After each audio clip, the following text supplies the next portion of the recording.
Okay, so Chip USDT. So ito yung naging setup natin sa kanya.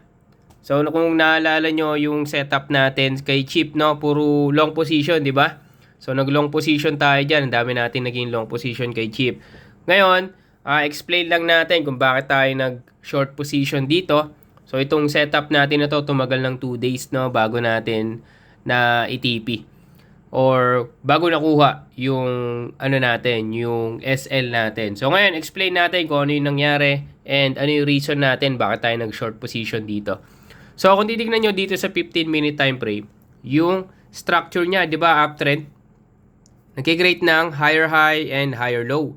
And then, after nitong higher high na to, nagkaroon ng impulsive move, nag-create ng break-off structure dito sa previous higher low and nag-create ng lower low. So, dito natin nakita na possible magkaroon na ng shift ng momentum. Kaya, kinonfirm natin itong lower low na to sa higher time frame. So, pumunta tayo in 4-hour time frame and kung titignan nyo, dito sa 4-hour time frame, ito yan yung big rejection na yan.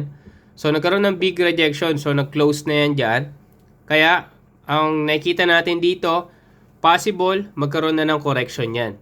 Ayan yung nakita natin. Kaya, tinignan natin dun sa 15-minute time frame kung ano yung possible na maging setup natin.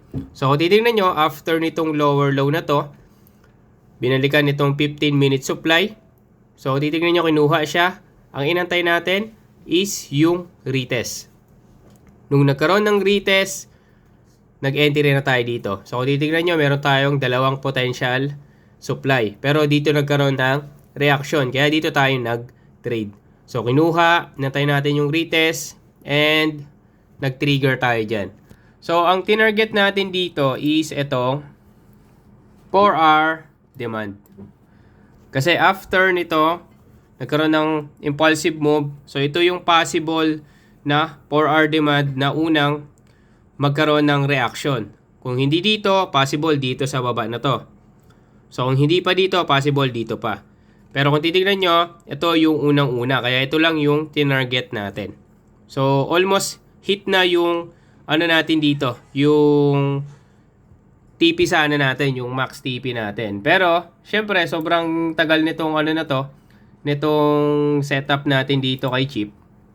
Kaya ang ginagawa natin, ina-adjust natin yung SL natin. So, dito sa part na to, nakuha yung SL natin, yung stop loss natin.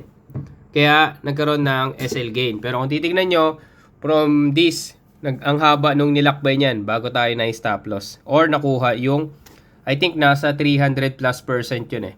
So, nag-profit tayo dyan ng around $35. So, yun yung, yung naging profit natin dito kay Chip. So, yun. Ginawa lang natin dito, inantay lang natin, nag-focus lang tayo dun sa setup natin. So, I hope may natutunan kayo ulit mga boss. So, saludo.